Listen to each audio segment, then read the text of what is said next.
Fans de Ludo, bienvenue au Renard Ludique. Allez, installez-vous confortablement et aujourd'hui je vous emmène en Chine pour maîtriser l'art de la guerre et ce avec le jeu Yuan. Ici on sera sur un jeu de programmation et de conquête de territoire, ça va être pour 2 à 4 joueurs, voire même 8 si on combine 2 boîtes, et on sera sur des parties d'environ 1 heure. Et désormais je vais prendre l'habitude après les explications des règles d'effectuer 1 ou 2 tours pour que vous puissiez avoir un meilleur aperçu du fonctionnement et par la même occasion de voir si le jeu est fait pour vous. Et sans plus attendre, c'est parti. Concernant la mise en place, vous allez commencer par indiquer le tour 1 sur la roue du temps. Et vous allez récupérer les tuiles en fonction du nombre de joueurs. Et là, plusieurs cas de figure s'offrent à vous. Soit vous allez choisir un scénario avec une mise en place des tuiles prédéfinie et avec quelques règles spéciales, ou bien vous allez choisir un scénario libre avec ou sans enchères. Dans le cas d'un scénario libre sans enchères, vous allez partager les tuiles entre les joueurs de façon équitable. Et à tour de rôle, vous allez placer une tuile et continuer l'opération jusqu'à ce qu'elle soit toute en place. Vous allez placer un temple sur chaque province colline, et vous allez placer une ville par joueur sur une province de votre choix. Vous allez tirer au hasard une couleur et vous jouerez ce clan, sachant qu'ils ont chacun leur petite spécificité, et vous commencerez dans la ville associée à votre couleur. Vous allez tous récupérer un plateau, un crayon, un paravent et les éléments de votre couleur, ainsi que 4 Chao. Et pour ce qui est du scénario libre avec enchères, vous allez suivre la même procédure, sauf qu'au lieu de tirer au hasard votre clan, vous allez récupérer 6 Chao. De façon simultanée, vous allez faire une enchère et celui qui la remporte va pouvoir choisir son clan, après avoir dépensé sa mise. Et vous allez répéter ce processus jusqu'à ce que tous les joueurs aient un clan. Et là, vous êtes prêt à démarrer la partie. Dans une partie de Yuan, vous allez enchaîner les manches jusqu'à ce qu'un joueur possède un nombre de temples égal ou supérieur au nombre indiqué sur la roue du temps. Dans ce cas-là, il remporte la partie à la fin de la manche. Et chaque manche va être divisée en 4 grandes phases. Vous aurez tout d'abord une phase de mise à jour de la roue du temps, vous aurez ensuite une phase de planification suivie d'une phase de résolution, et enfin vous allez terminer avec une phase de contrôle de victoire. Si personne n'a gagné, vous passerez sur la manche suivante. Au début de chaque tour, excepté le premier, vous allez incrémenter la roue. Ça va permettre de déterminer le nombre de temples à contrôler à la fin de la manche. Ensuite, de façon simultanée, à l'aide de votre plateau, vous allez faire votre programmation. Mais avant d'aller plus loin, on va d'abord regarder l'anatomie d'une tuile.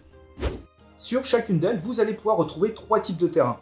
Vous avez les montagnes qui sont infranchissables, des lacs qui vont permettre de faire des connexions, de connecter des provinces, et des provinces avec leurs propres noms, qui peuvent être de 4 types.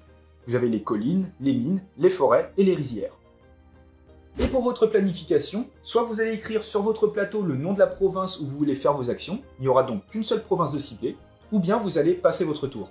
Si vous passez votre tour, vous n'allez rien inscrire sur votre plateau et vous ferez aucune action. Donc, lors de la phase de revenu, qu'on verra plus tard, vous allez récupérer 6 Chao. Et dans le cas contraire, donc si vous inscrivez un nom de province, il faut savoir que vous avez 3 grands types d'actions que vous pourrez effectuer sur la province avec chacun 3 niveaux différents. Chaque niveau d'action a un coût en Chao. Les actions de niveau 1 sont gratuites, les actions de niveau 2 vont vous coûter 4 Chao et 7 pour les actions de niveau 3.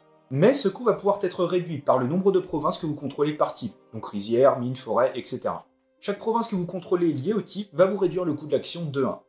Les rizières vont diminuer le coût des actions de développement, les forêts vont réduire le coût des actions de fortification, et les mines, les actions de militarisation. Vous allez donc sur votre plateau indiquer ici le nombre de provinces du type en question que vous contrôlez, et pour chacun des types d'actions, vous allez programmer un niveau. Bien sûr, vous devez avoir assez de Chao pour le faire. Et à noter que vous n'êtes pas obligé de réaliser toutes les actions. Une fois que vous avez terminé votre programmation, vous allez retirer votre paravent, vous allez payer le coût de vos actions et de façon simultanée, vous allez les réaliser dans un certain ordre. Vous commencerez avec vos actions de développement suivies de la fortification.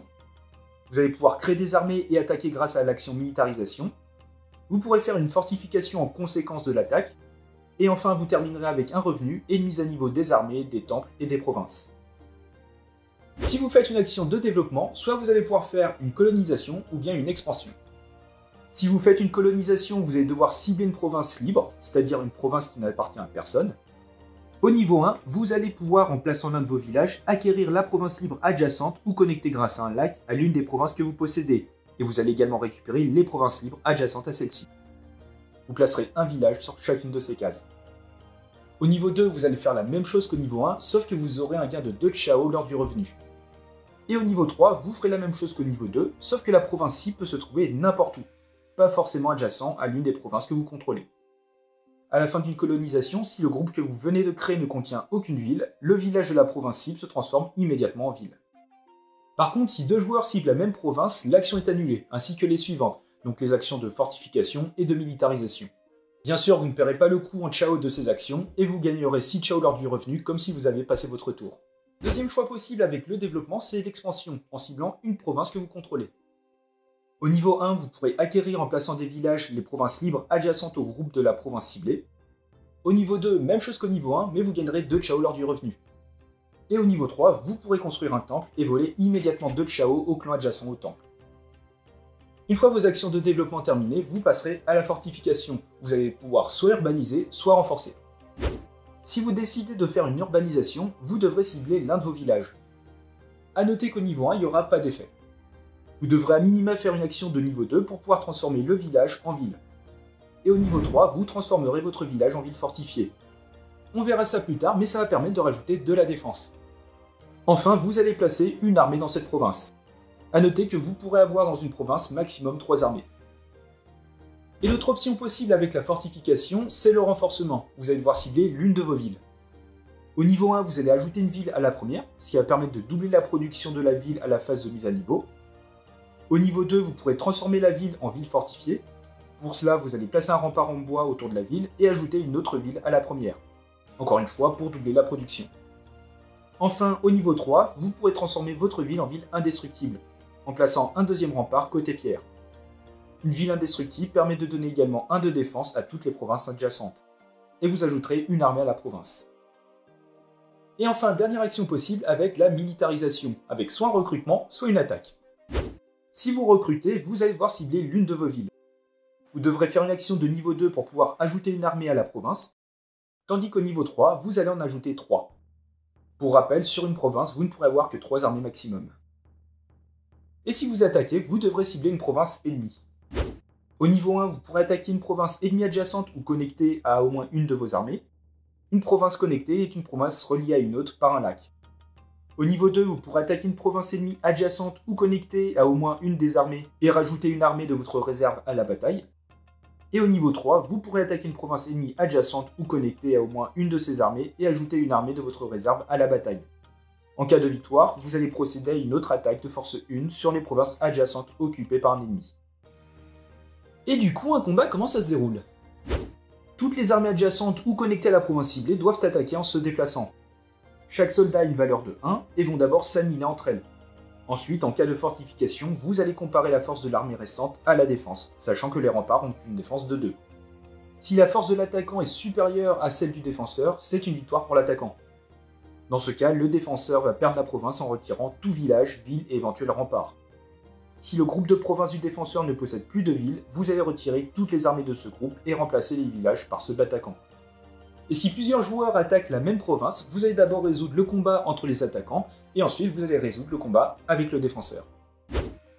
Une fois toutes les attaques résolues, si les provinces nouvellement acquises ne font pas partie d'un groupe contenant au moins une ville, le village de la province ciblée devient immédiatement une ville. Et consécutivement à une attaque, vous allez pouvoir programmer une action de fortification, qui suit la même règle vue précédemment. A noter que cette action va uniquement s'effectuer si votre attaque est une réussite, et dans le cas contraire, vous allez être remboursé en Chao pour votre action. Et ensuite l'étape de revenu où vous allez gagner votre Chao de l'action de développement. Et si vous avez passé votre tour, vous allez pouvoir en gagner 6. Et enfin, dernière phase où chaque clan va mettre à jour son plateau, en fonction des types de provinces et du nombre de temples qu'il contrôle. Pour rappel, les provinces avec 2 villes comptent double. Si un joueur possède le nombre de temples indiqués sur la roue ou plus, il remporte la partie. Et en cas d'égalité, c'est le joueur qui contrôle le plus de mines, sinon celui qui possède le plus de Chao, et enfin le plus d'armées. Et si la condition de victoire n'est pas atteinte, vous allez démarrer une nouvelle manche. Et c'est parti pour un tour de jeu avec une mise en place de joueurs, avec un clan bleu et un clan jaune. Faut savoir qu'ici on est à la fin du 4e tour et que plusieurs actions puissent se faire. Donc début du tour 5 avec la mise à jour de la roue. Donc on va passer du tour 4 au tour 5. A noter que pour gagner la partie, il va falloir contrôler 8 temples. Ensuite, on va passer à la phase de programmation où le joueur bleu et le joueur jaune vont pouvoir programmer leurs actions. En regardant un peu la map, le joueur bleu aimerait bien récupérer ce temple. Il va donc réfléchir pour une potentielle attaque. Il va donc cibler cette province en écrivant le nom, et il va faire une action de militarisation de 1. Il se dit que l'attaque va être un succès et va vouloir faire une fortification juste après. Il va donc programmer une action de fortification de niveau 2. Et enfin, pas d'action de développement pour lui. Quant au joueur jaune, il souhaite se développer au sud de la carte, en construisant potentiellement un temple. Il va donc pour cela faire une action de développement de niveau 3, pour créer un temple. Il va ensuite faire une fortification dans l'espoir de transformer ce village en ville. Et enfin, il va faire une action de militarisation de niveau 2, pour ajouter quelques armées. Les deux clans ont terminé leur programmation, on va donc passer à la phase de résolution et on va enlever les paravents. On va tout d'abord commencer par payer le coût des actions. Donc pour le clan bleu, pas d'action de développement. L'action de fortification de niveau 2 a un coût de 4 en Chao, mais étant donné qu'il possède 4 provinces forêts, le coût est réduit à 0. Et enfin une action de militarisation de niveau 1, donc c'est gratuit. Le clan jaune veut faire une action de développement de niveau 3, il va donc payer 7 Chao moins 5, à savoir 2 Chao. Une action de fortification de niveau 2, donc 4 moins 1, 3 Chao. Et enfin, une action de militarisation de niveau 2, donc 4 Chao moins 3, 1 Chao. Action de développement, donc le joueur bleu n'en a pas, et le joueur jaune va pouvoir construire un temple sur la région indiquée, à savoir ici. Lors de la construction d'un temple, il va pouvoir immédiatement voler 2 Chao aux provinces adjacentes. Donc on va faire un transfert de 2 Chao du joueur bleu vers le joueur jaune. Ensuite, on passe à la fortification. Alors le joueur bleu ne souhaite pas faire cette action immédiatement, il va la faire après son attaque. Et le joueur jaune, avec son action de niveau 2, va pouvoir transformer l'un de ses villages en ville. On va passer à la guerre. Donc le joueur jaune, quant à lui, grâce à son action de niveau 2 de recrutement, il va pouvoir placer une armée dans la province renseignée. Le joueur bleu a fait une action de militarisation de niveau 1. Il va donc attaquer vers la province indiquée en transportant toutes ses armées.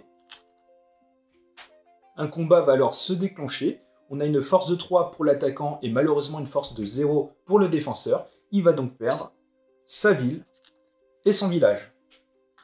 Étant donné que le groupe ne possède plus de villes, on va remplacer les villages du joueur jaune par des villages du joueur bleu.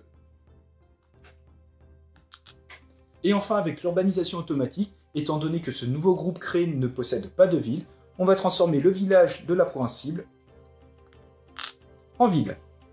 On repasse sur une fortification. Le clan bleu, consécutivement à son attaque réussie, va décider de faire un renforcement. Avec un renforcement de niveau 2, il va pouvoir fortifier sa ville en mettant des remparts de bois et en plaçant une deuxième ville. Pour rappel, le fait d'avoir 2 villes sur une province permet de doubler la production. Donc ici, en l'occurrence, le joueur bleu possède 2 mines. On passe aux revenus, mais étant donné que le joueur bleu n'a pas fait d'action de développement, il va gagner 0 Chao. Quant au clan jaune, son action d'expansion ne lui permet pas de gagner des Chao lors de cette étape. Et on va terminer avec une mise à niveau des plateaux. Donc pour chaque clan, on va compter le nombre de temples qu'il possède. Le joueur bleu possède 1, 2, 3, 4, 5 temples désormais. Et le joueur jaune possède 1 et 2 temples. On va compter le nombre de rizières, forêts et mines pour chaque clan. Donc le joueur bleu possède 1, 2, 3 rizières. 1, 2, 3, 4 forêts. Donc on est tout bon. Et enfin, 1, 2, 3, 4 mines. Le joueur jaune, quant à lui, va posséder 1, 2, 3, 4 rizières. Une forêt et une mine. Enfin, on regarde si l'un des clans possède le nombre de temples requis.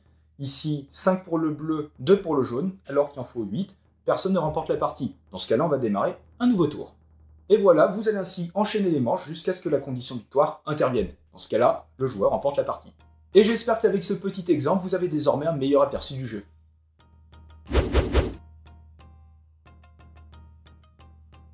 Et voilà, c'est la fin de cette vidéo. Donc désormais, vous n'avez plus qu'à mettre en pratique vos talents pour l'art de la guerre. Si le jeu vous a plu et que vous souhaitez soutenir la chaîne, n'hésitez pas à utiliser le lien qui est en description.